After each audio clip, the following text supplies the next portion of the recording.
guys, I'm JG the PT, and we're gonna talk through the hand and foot immersion baths with the Neubie. So let's talk about what they are. Your hands and your feet are the most neurologically rich parts of your body. So we know that we have a lot of input and sensory, like pain, touch, temperature, types of things that go through our hands and our feet. We need to make sure that we maintain neural connection in our hands and our feet all the time to max levels. So when we look at the Neubie, we can actually charge a whole bath of water, and then we can submerge the hand or the foot in them. So we can charge the whole hand and the whole foot. So we'll get full neurological connection to every single part of that hand and foot instead of just using the pads to get like one specific place. Let's talk about who would benefit from a hand and a foot bath. If you are a climber and you have hand cramping, or you have carpal tunnel, or you have arthritis in your hands, or your hands are just starting to feel really heavy, you use your hands a lot in work and they're just not firing properly, this is for you. It just takes 20 minutes. We'll reprogram those hands. We'll get the neural connection back into those body parts, and then we'll keep you going. Let's talk about who would benefit from a foot bath. If you are that person that chronically sprains your ankle, you always have instability in your ankle or pain or decreased range of motion, this is for you. If you have turf toe, if you have bunion issues, if you have plantar fasciitis, if you have Achilles pain in your heel, this is for you. When we look at your foot is one of the most neurologically rich parts of your body. Your foot is your first contact with the ground. As we age, and the more that we're in a tennis shoe or like a pointed shoe, we lose that neural connection in our foot, so we lose that grounding. This is problematic with your nervous system because if you lose that neural connection in your foot, you're gonna lose the way that you contact the ground. This can affect your balance. This can actually affect your knees. It can affect your hips and your back. So your foot is actually one of the most important parts of your body that we need to maintain neural connection with. We're gonna go over the setup of a hand and foot bath and everything that you're gonna need. So we have our Neubie here, and we're gonna take just one channel for this one. So we'll take that first channel here. We're gonna take one of our carbon electrode pads. I like to use the biggest one in the water. So the carbon electrode pad is gonna go into the black cord. So we'll insert this here. Then we're gonna take one of the rectangular pads and we're gonna plug it into the red. This will act as our ground on your patient. Sorry.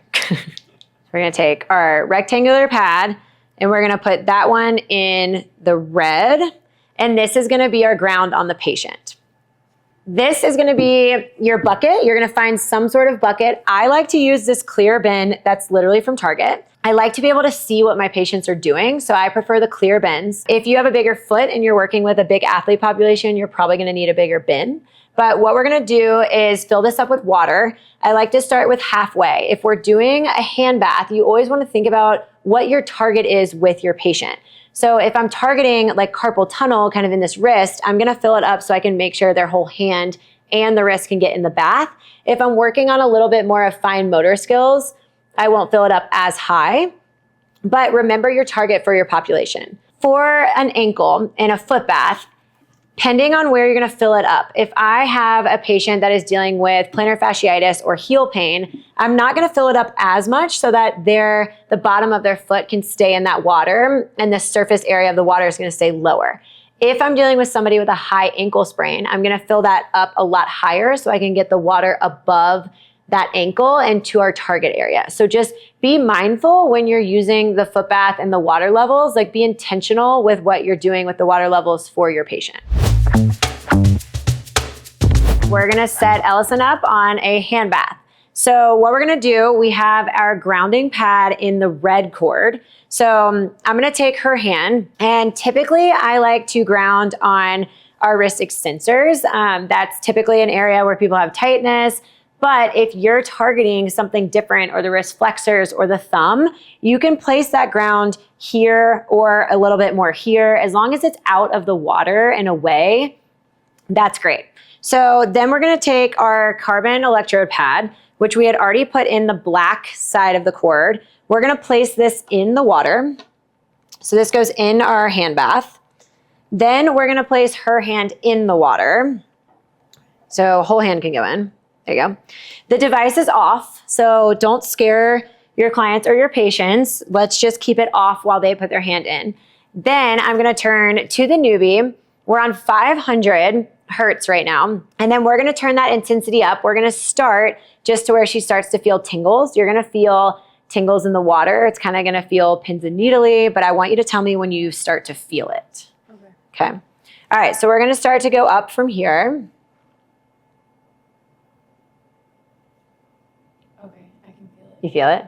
Does it feel tingly? Yeah. Okay, then once they start to feel it, you can move this pad around for different targets. So this is where your clinical skills will come in. And if you want to target a little bit more of those hands, we can move it closer to the fingers. Or if you want to target like the back of the wrist and we're dealing with a little more carpal tunnel, we can move it behind. So typically I can tell my patients, hey, I'm going to let you move it around. You tell me where you feel it most, or we'll find kind of like a happy medium. Where do you feel it the most? Right there. Okay, so I'm gonna keep it here.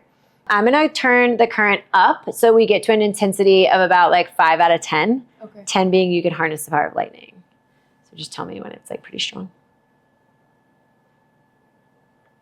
That's good. Okay, now I'm gonna get their hand off the bottom. One of the most common things I see when people do a hand bath is they'll keep their patient's hand on the bottom of the bath or the foot. We actually wanna move through this. We wanna restore movement patterns. So I'm gonna have my patient float their hand in the water. There you go. And like now you can start to go through some opposition, touch those fingers. You can go into a grip and then open up. How does that feel? Good. You can go into an open, closed grip. We can do some wrist circles here and here. Roll that wrist around. You can go wrist flexion. We can do extension. How's that feel? Good. Does it feel crampy? Yeah. Okay. If you turn your intensity really high, your patient's hand is actually going to cramp because we're going to elicit that muscle contraction. So we want to stay just below that. So know that if you do elicit that cramp, that's fine. Just tell your patient to start moving through it. Does that make sense? Like if I kept going. You feel that? Oh yeah. Yeah. So it gets harder to like undo your hand. Yeah. Yeah. But it feels good, doesn't it? Yeah. Here in the hand bath, we can spend anywhere from 10 to 20 minutes. Your hands have very small muscles in them, so they are going to start to fatigue. So just be mindful if you're working with a patient that is going to fatigue quicker. You might want to keep your timing parameters a little bit lower. Your patient is going to neurologically adapt to the current. We want that to happen. So you're gonna have to check in with them and say, are we still at a 5 out of 10 intensity? Has it gone down? Let's turn it up if we need to. Is it too high? No, but that's like so freaking weird. It's really strange. I'm like, am I moving my middle finger? I don't know. I don't know. It's kind of crazy. Yeah, I know. Look, okay, now when I turn it off, now bring your hand out of it and then just like move your hand around. Oh, yeah. I'm like, whoa. Does it feel really light?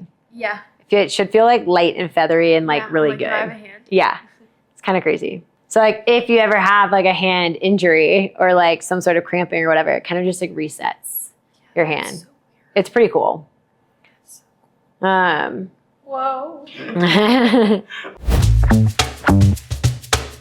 We're gonna talk through the foot bath setup. So we have our black cord that goes into our carbon electrode. So this comes into here. We're gonna place this in the water. Then we're gonna take our grounding electrode, which is in the red, and we're gonna place it on our patient. There's multiple different ways and places to put the ground.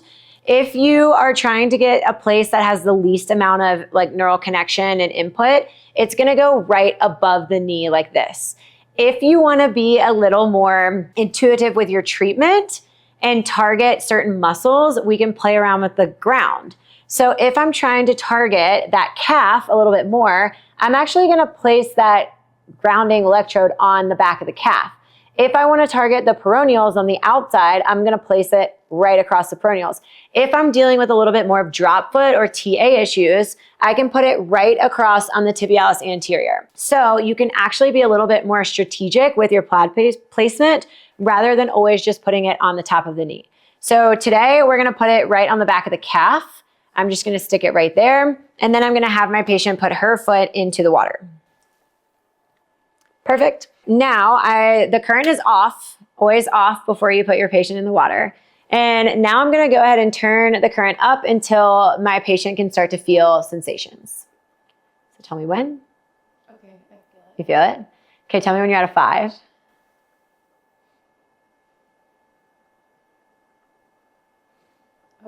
Okay. Okay, so our patient is feeling that Neubie sensation.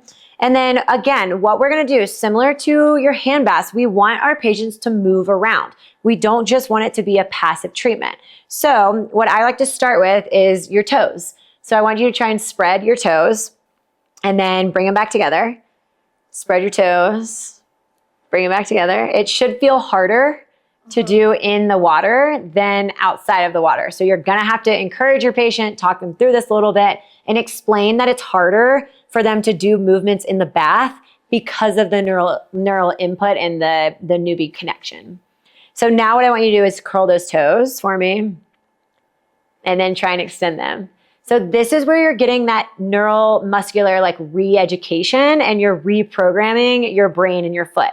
So if you have a patient that struggles with this, we're gonna have to like talk them through this. Maybe you can do sets and reps, but start with kind of that toe stuff, the toe curling, toe extension. How's that feel? Great. Kind of hard? Kind of hard. Then if you're working on like arch support, you can do some arch scrunches. We can push that big toe down. We know I love the big toe. You can do some seated heel raises. So go ahead and like push up. Yeah, the current's gonna change. And then if you're working on range of motion of the ankle, we can float your ankle. So go ahead and float, like bring your foot up and then now try and do like some inversion, eversion. We can move that ankle around. We can do some plantar flexion, dorsiflexion, work on that. How's that feel? Pretty good? Hard.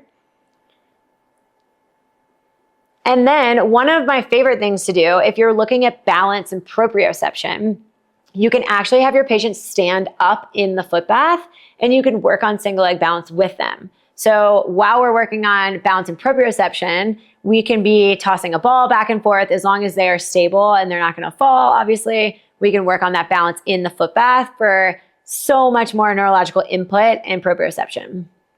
So go ahead and stand up for me. And then see if you can single leg balance here. How's that feel? Great. Good. So we can work on that balance proprioception. We're returning neurological connection to the foot. This is what we're looking for. Then I can move this. Go ahead and step your right foot back for me. Yeah, like even farther. And then now give me a knee over toe. So a lot of times we're really working on dorsiflexion, range of motion, and then come back for me. So we can work on that dorsiflexion range in the bath and go knee over toe. This is a game changer for anyone who's post-op ankle or anyone that just has issues with that knee over toe. How's that feel? Good. Then we can also bring your foot back to neutral. Now we can work on a heel raise. So go ahead and try and give me like a double leg heel raise. Current's gonna change as you come up. Great. What we're focused on with the foot bath is it's not a passive treatment all the time. So if you're working with your athletes or your patients and you're trying to restore those movement patterns and neural connection, you actually want to take them through movement with your foot bath. One of the most popular treatments with the hand and foot baths is particularly a foot bath with neuropathy. We have a whole study we conducted with NeuFit testing direct current versus alternating current. And we saw improvements in nerve conduction velocity, significant improvements in pain and swelling in the foot and functional movement patterns with walking, ability to stand longer and decrease pain during sleep. If you're interested in the neuropathy study, check it out on our website. And treatment for neuropathy is twice a week with 20-minute to 30-minute foot baths at an intensity of 5 out of 10. I'm JG the PT with NeuFit, and that was our hand and foot baths. Be sure to follow us on our socials for more helpful tips and tricks and share some success stories with us if you've been implementing this into your practice.